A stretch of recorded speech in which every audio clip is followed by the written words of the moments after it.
Tracy McDonnell from the Papercraft Studio. Thank you for joining me today. I'm going to show you how to make this little hexagonal gift box. Now, I originally made this in my online team training with my lovely upline Liz Shannon. I've changed it up a little bit size-wise, but that's where I got the idea from. So we're using these hexagons here, and these are from, just finding the right page here, the stitched nested labels. So I'm using the biggest one here, this one, and then it's one of these two. I can't quite remember which one here, but you could also use either a rectangle or a square, anything with straight edges.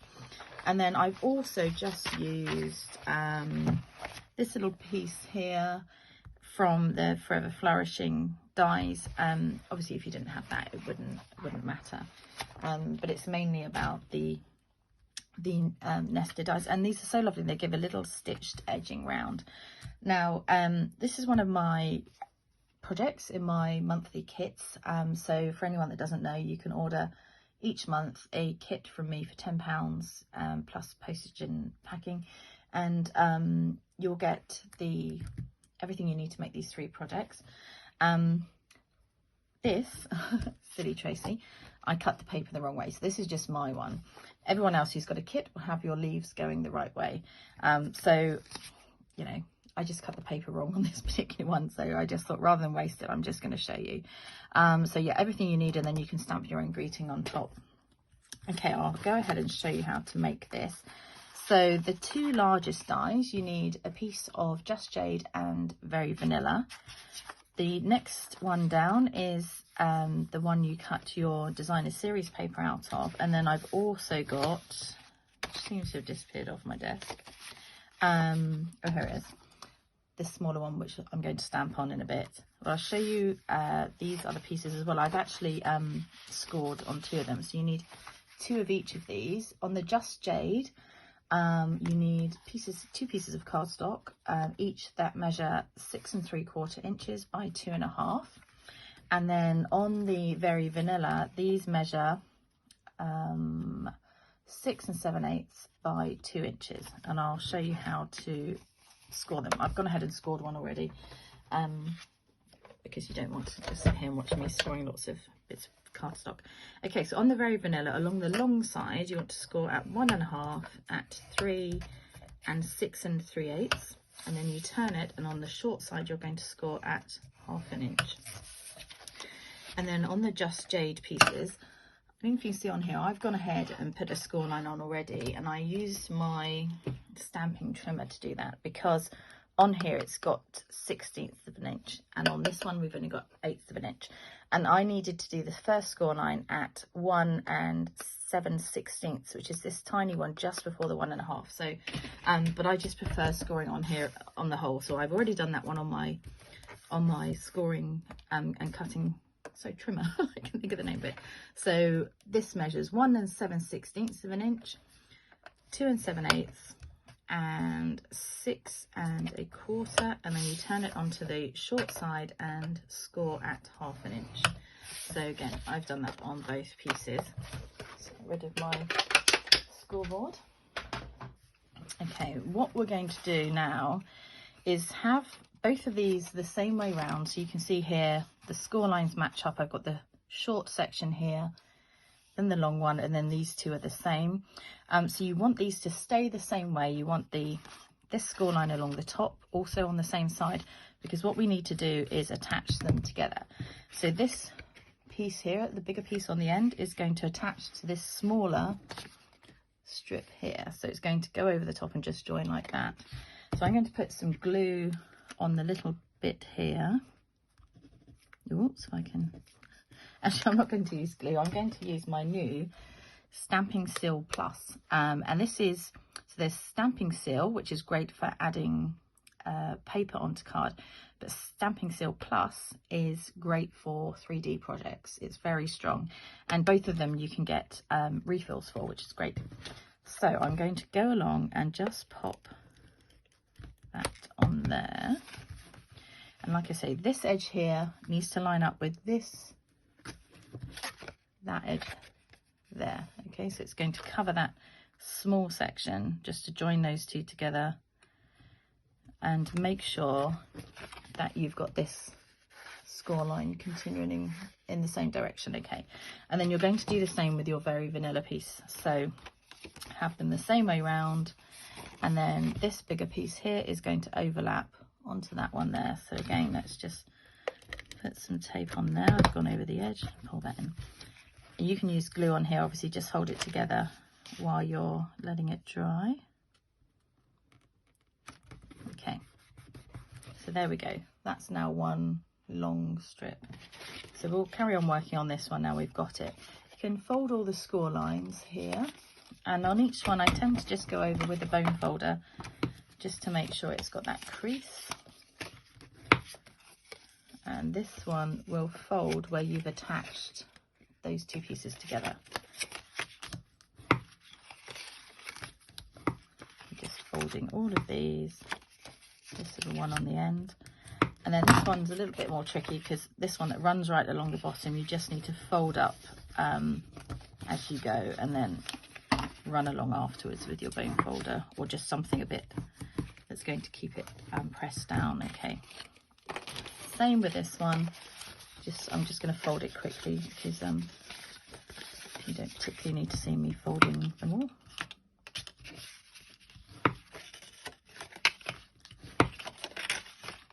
So if you haven't bought a kit from me and you'd like to, I'll pop the details in the comments below, and you can always order September's kit. I'm hoping to go back to in-person classes at some point as well as doing the videos, but you know, obviously the rules are as they are at the moment, and we need to be able to distance. So okay, I'm going to show you on here. I'm just going to flip it over. So this small end here, we need to get rid of this small square in the corner, and normally I would go straight up the score line and straight across, which I can show you. So we're just going to get rid of that square, but also you just need to take out a little bit more. So just come in and take out an extra little triangle there.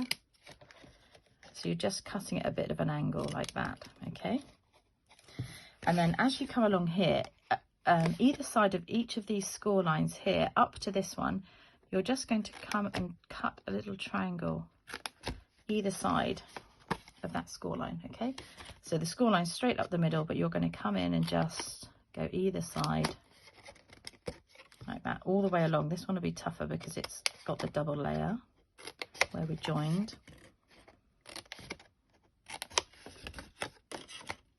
Oops, that won't come out. And then on the end the same, just one diagonal cut there, and then we'll do the same on the very vanilla. I'll do it from the same end so it makes sense. So I'm going to, instead of just cutting out the score lines this time, I'm just going to come straight in and cut at a diagonal there and at a diagonal there. So basically that's what you're taking out, that shape. And then again, just going either side of these score lines, cutting out a little triangle as you go. I didn't line this one up so well, but you'll do better, I'm sure. It won't matter, this will be on the inside, but as long as they line up along the top here, you'll be fine. I'm always doing things a bit faster on video. But do press pause at any time, rewind. One of my lovely ladies asked if I could go a bit slower on here, one of my class ladies, but the problem I have is when you're fairly new, like I am, to Instagram, to YouTube, you have a bit of a time limit on your videos initially, so I have to kind of go at the same speed, but you can always pause it. Okay, so back to my stamping seal. So this is kind of, you see it bunching up this way. This is the way up I want. So I want to have adhesive on all of these little strips. If you're using glue, I would put the glue on as you go for each strip, because what we're going to do is we're going to attach this one first and then move round. So each time you probably will want to do that, hold the glue in place, then put it on the next one, hold it in place. It'll become clearer as I do it, but maybe just for this first one, maybe just watch how I do it and then go back. So Yeah, so not on this side where it folds in, you want it on this side where it's going to come round like that, and that's going to attach to the lid. So I'm going to put my Stampin' Seal Plus on all of these. So this is great. It's a bit like the tear and tape we have, which I also love, but for videos especially, this is great because I don't have to take all the backing off. But I'm still getting used to it a bit because you can see on some of them I've gone over a bit. It's fine, you can just roll it in. Okay, so because I'm using this, if you're using this or tear and tape, you can put it on all your tabs. So all of these have got sticky on. And I'm going to start with this long edge here and this long edge here. And what you want to do is line up that edge all the way along.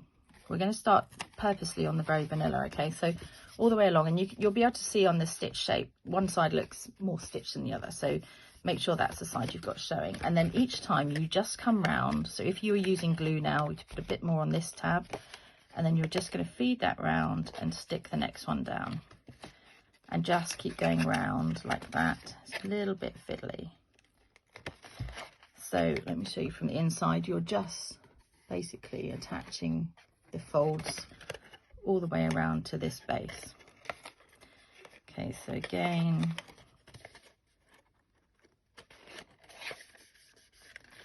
you'll take much more time than I am doing this, so yours will be very neat, I'm sure.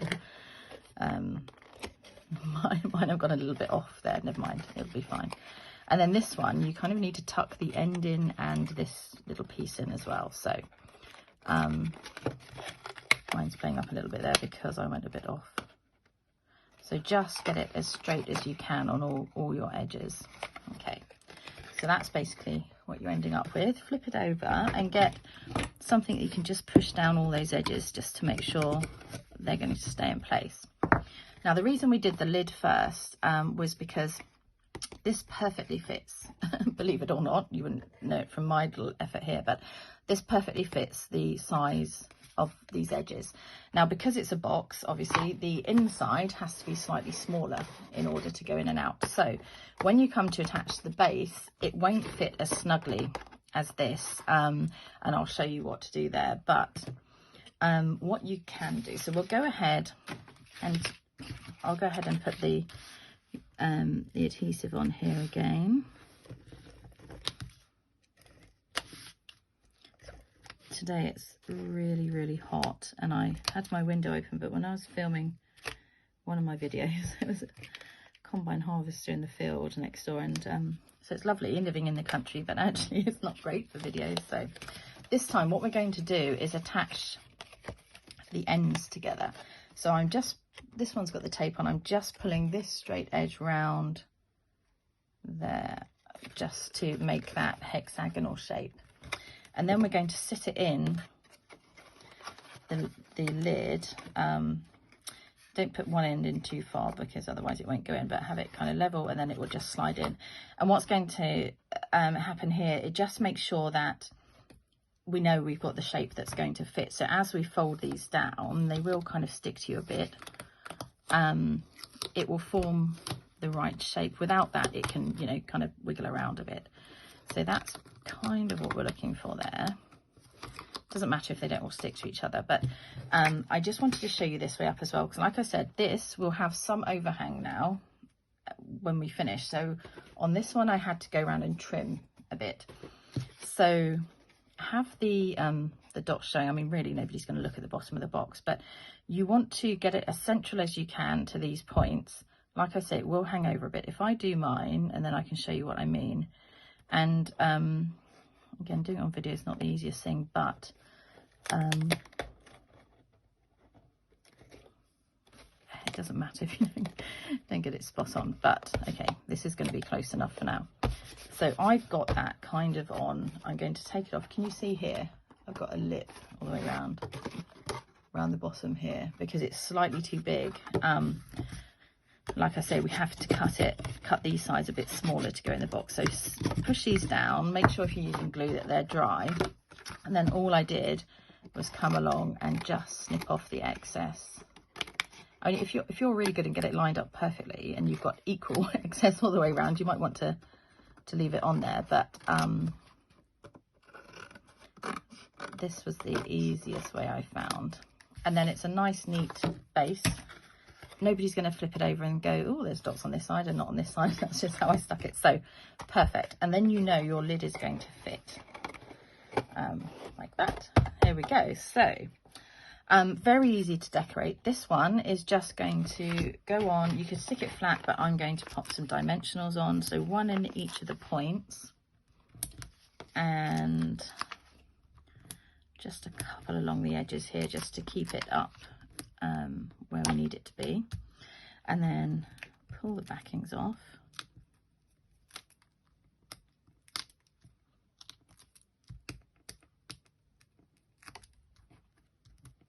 There we go. And then just line that up. It's quite hard to see with the camera there. There we go.